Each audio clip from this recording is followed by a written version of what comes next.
võistkonna kapten Andrei Frolov, täna väga magusvalus 1-1 viik kaugelt Narvast. Võta mäng oma sõnadega kokku kõik, mis siin ära juhtus.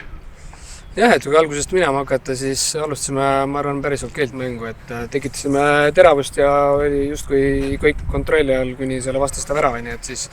kahjuks see meid natukene oli rivist välja ja Narva hakkas veel suuremate jõududega kaitsma, et eks oli keeruline, aga ei tulnud kahjuks toime selle olukorraga, et ei tohiks juhtuda meie sugusel meeskonnal, et õnnetu värav, mis meile löödi, et selliseid asju ikka juhtub, et see rütm kadus, et sellega oleme pettunud ja teine poole ka proovisime asju parandada, et ütleme nii, et kuigi palju paremaks ei läinud,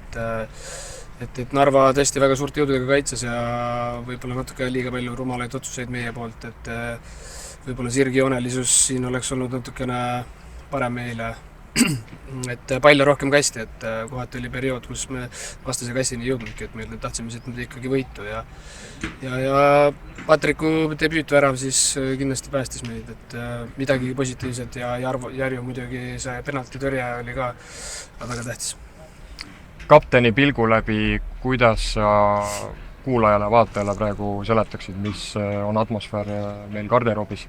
et all on üks kaotus ja üks viik 2 viimasest mängust ja nüüd, kus meid ootab kolmapäeval ees Levadia, kuidas see kõik meid mentaalselt mõjutanud on? Ei no kindlasti on kõigil raske, et see ei vasta meie ootustele absoluutselt, et teistpidi on nagu keeruline, et sa nagu näed, et mehed igapäevaselt ju töötavad ja mängudes ka kõik ju üritavad endast parimat anda, et lihtsalt asjad ei ole